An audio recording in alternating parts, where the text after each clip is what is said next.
Welcome back to another Swordmaster Publications presentation. My name is Ernie Lawrence. Today we're going to be studying Deuteronomy chapter 25. This is another series of laws here. Some of them are a bit more controversial than others. Some of them we're going to be looking forward into the New Testament where they are quoted and try to understand both the original meaning and how they're applied in the New Testament context. So let's get started. Deuteronomy chapter 25 and verse 1.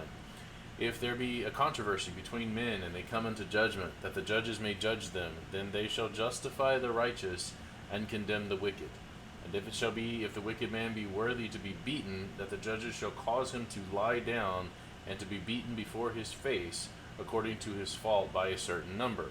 40 stripes he may give him, and not exceed, lest if he should exceed and beat him above these with many stripes, then your brother should seem vile unto you. So you've got this command here to first of all justify the righteous and condemn the wicked. Righteous people. There's a lot of people out there saying that there's nobody righteous. Romans chapter 3 and verse 10. There's none righteous, no, not one, and they stop.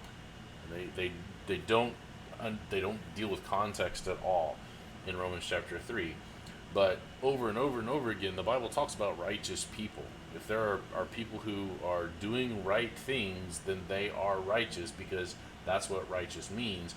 Romans 3 and verse 10 is a very specific context talking about being a Jew versus being a Gentile, and how neither one of those makes you just or righteous before God. The Jews were not righteous because of their Jewishness or because of their descent from Abraham. That's Paul's whole point in that book, in that letter that he writes to the church at Rome.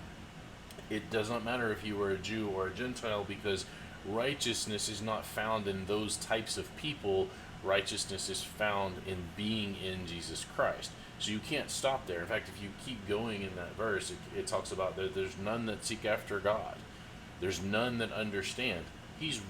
Paul is writing to a bunch of Christians who obviously understood the gospel well enough to obey the gospel call and do what they needed to do for God to save them. God says, do these things and I will save you. They understood well enough to obey the gospel, and God saved them. Okay, so have to be very, very careful about context here. So part of this is they were to justify the righteous and condemn the wicked. Now, if a person was wicked and they were found worthy of a punishment that wasn't death, but of being beaten, then they were to lie face down on the ground and be beaten while face down, and only a certain number, which was 40 stripes, and never to exceed that. So the Jews actually had a practice of going up to 39 just in case they miscounted, and ended up exceeding 40 by accident. And so in 2 Corinthians verse 11, Paul is talking about how he was a Jew, and he's fighting against the Judaizers, and he's like, you want to know what it is to be a Jew? I'm a Jew. I've done all of the Jew things. Okay?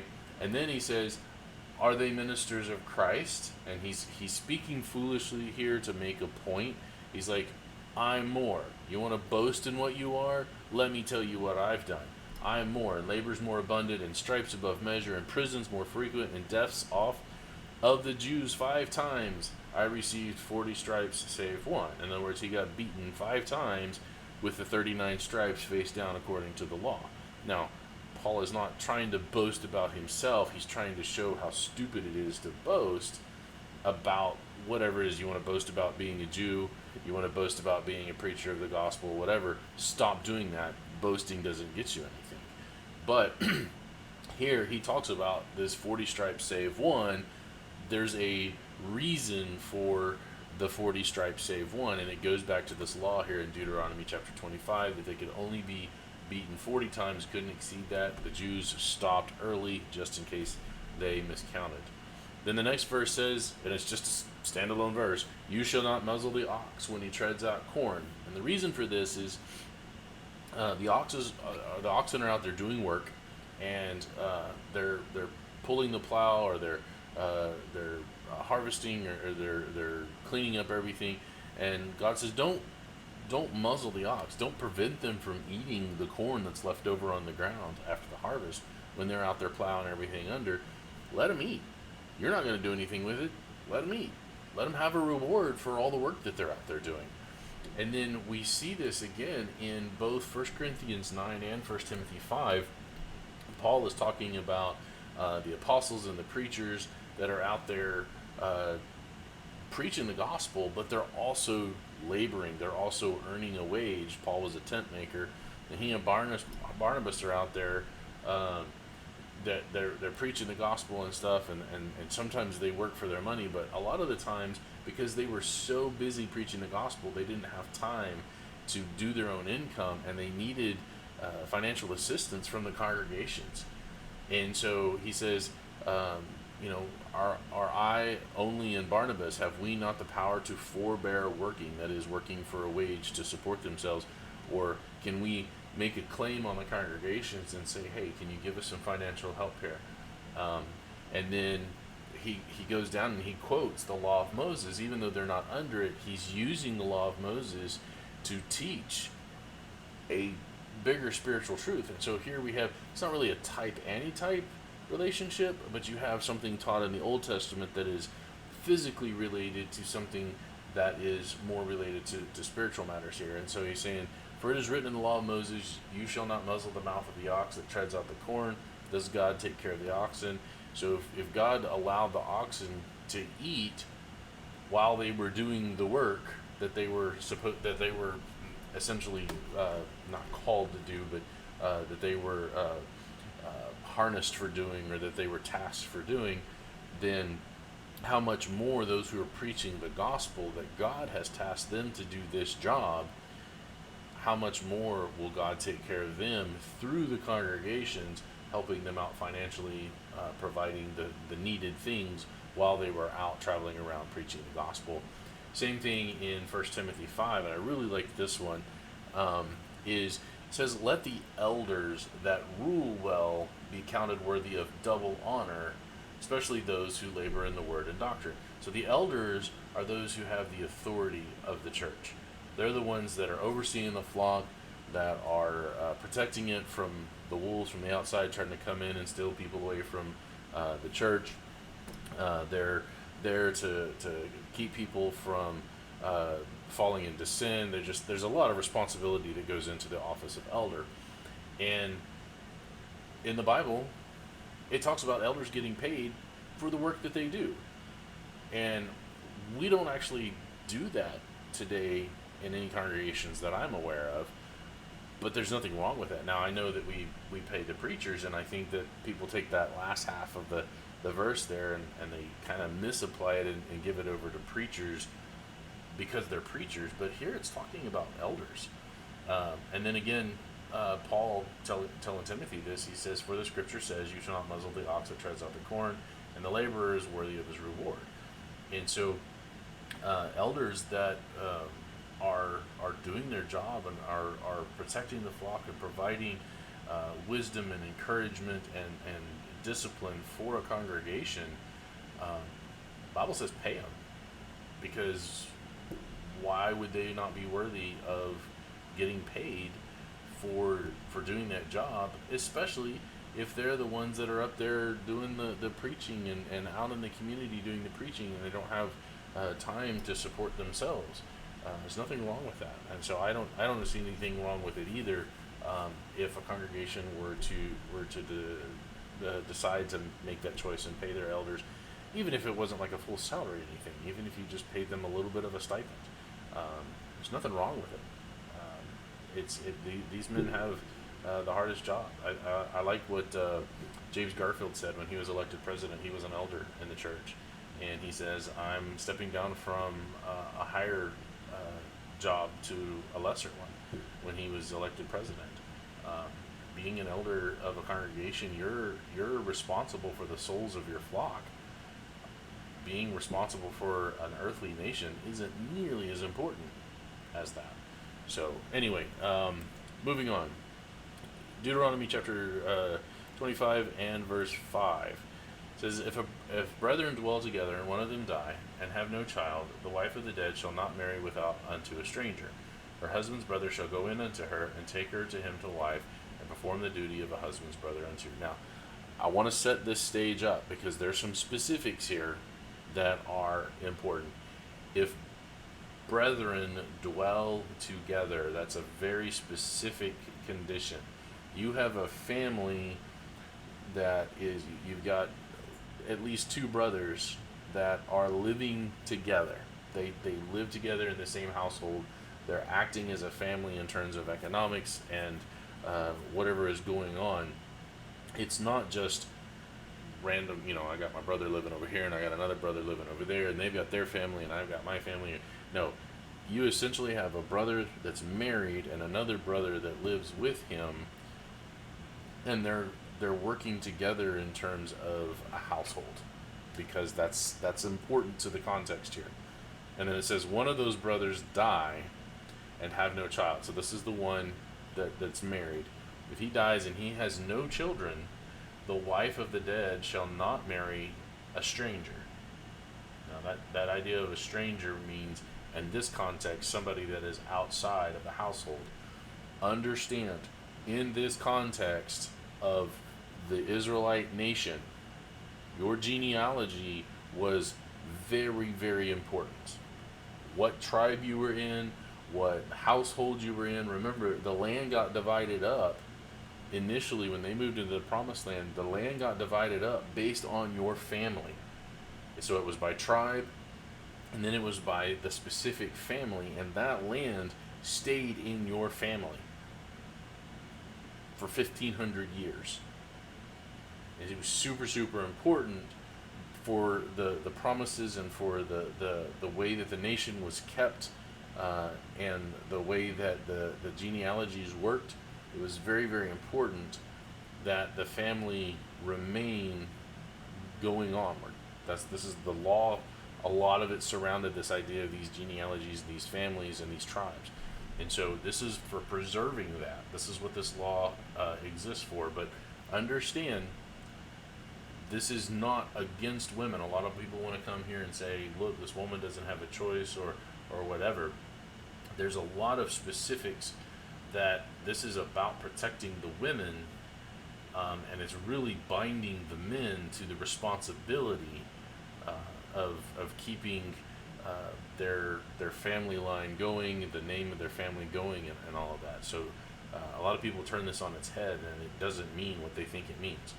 Okay, so her husband's brother shall go in unto her and take her to him to wife, and perform the duty of a husband's brother unto her. Okay, so he's going to marry this woman that was his brother's wife. And it shall be that the firstborn which she bears shall succeed in the name of his brother which is dead, that his name not be put out of Israel. See, there's the importance of why this has to happen. It's to continue a family line. So a man marries a woman, they don't have any children, but his brother lives with them and is part of their economic system, the land and the household and all of the equipment and everything just is all part of that one household. If he dies, then the brother that has been living with them marries the woman, and if they have a child, the first child that they have inherits, the brother that died inherits all of his things and becomes the firstborn of the brother that died. Then the next child that they have will be the firstborn of the guy, the second brother that married the woman. Okay, so that's how it's supposed to happen. All right. But if the man does not desire to take his brother's wife, if a man like not to take his brother's wife, then let his brother's wife go up to the gate unto the elders and say, my husband's brother refused to raise up unto his brother a name in Israel. He will not perform the duty of my husband's brother. Okay, so the man doesn't like her, doesn't want to take her as a wife. The woman goes to the elders and explains what's happening. He doesn't want to be my wife.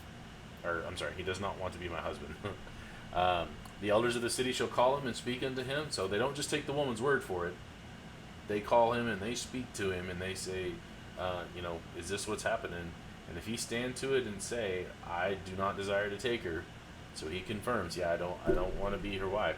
So nobody's being forced into this, But if the woman says he's not doing what he's supposed to do to the husband that I was married to, and she's trying to protect her husband's name that died, and he's not doing it, then she takes him to the elders, and he confirms it. Then shall his brother's wife come unto him in the presence of the elders, take his sandal or his shoe from off his foot, spit in his face, and shall answer and say, so shall it be done unto that man that will not build up his brother's house.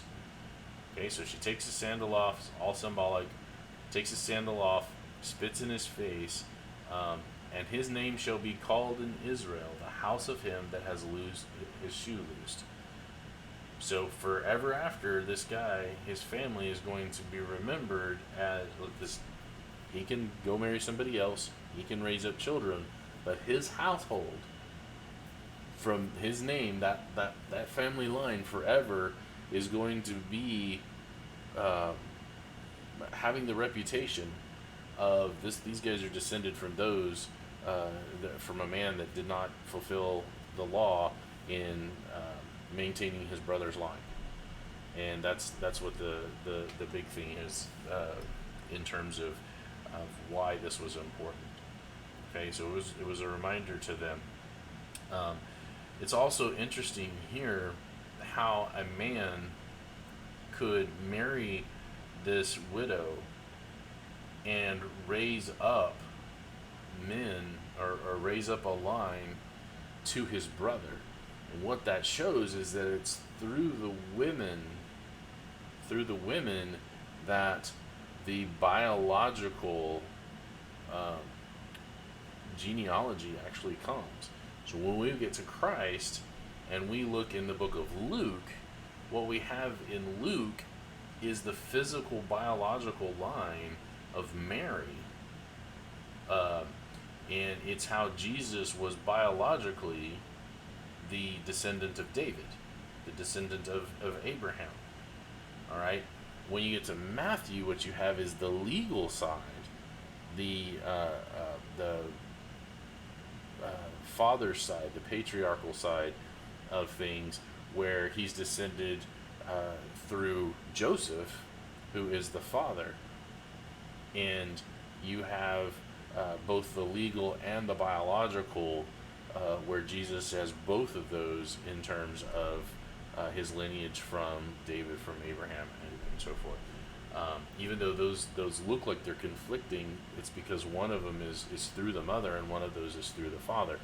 And this right here is part of where that comes into play, why that is. Joseph was not Jesus' biological father, but he was his father in legal terms, and that was extremely important to the Jews. And again, part of it comes from this particular thing, even though we're not really talking about a brother raising up a son unto his dead brother's household or anything like that, but it's connected to the same thing.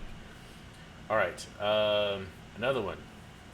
This one's kind of crude, kind of violent, but you know, it goes into that whole thing about the raising up of seed and the genealogies and the physicality of the Jewish state. When two men strive together, that's their fighting.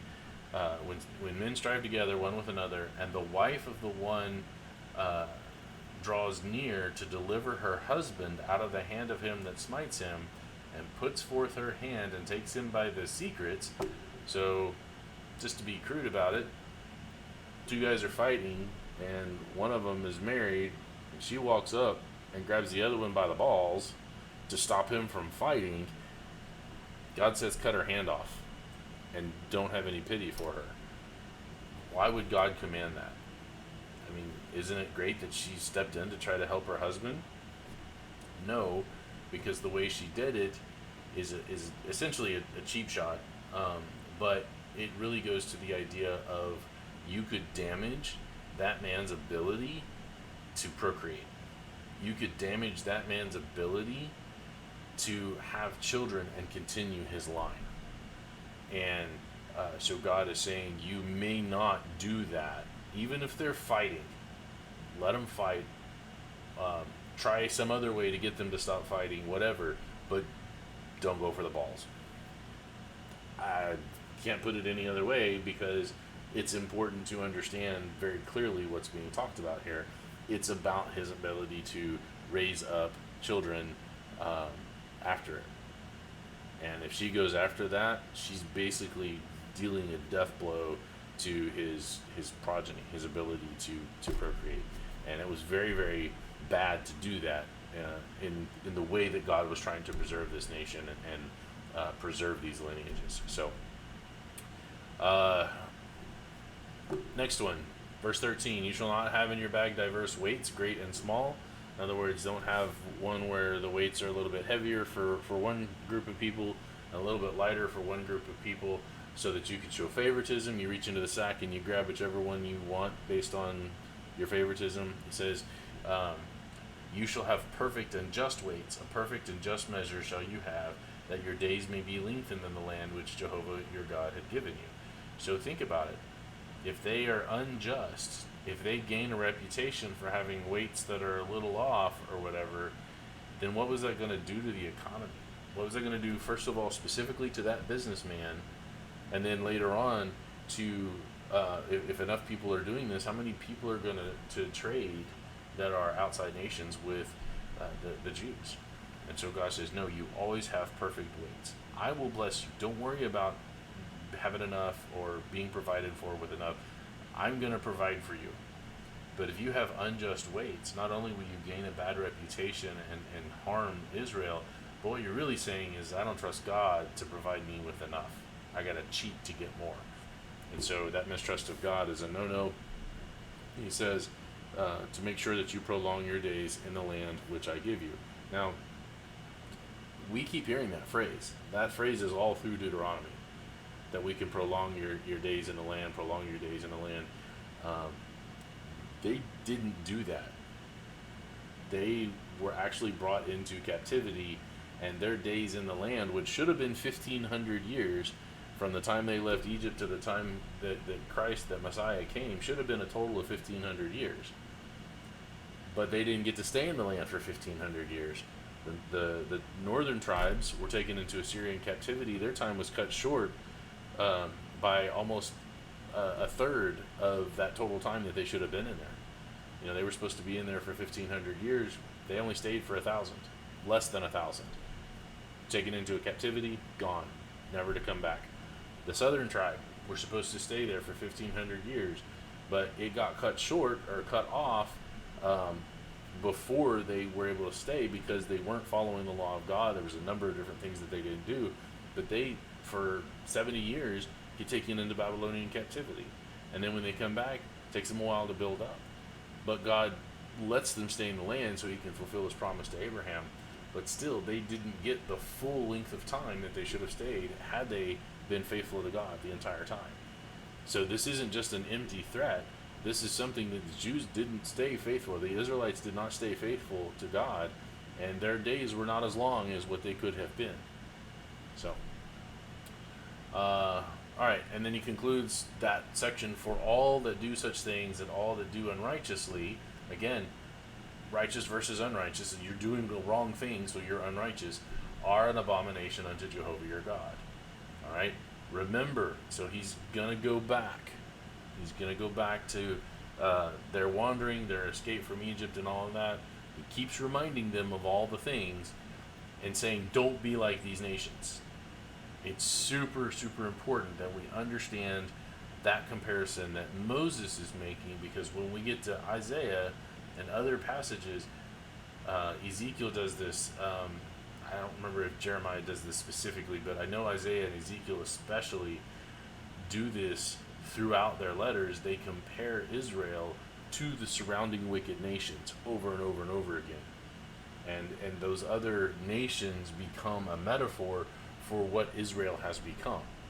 And so he says, remember what Amalek did unto you by the way when you were come forth out of Egypt, how he met you by the way and smote the hindmost of you, even all that were feeble behind you, when you were faint and weary, and he feared not God.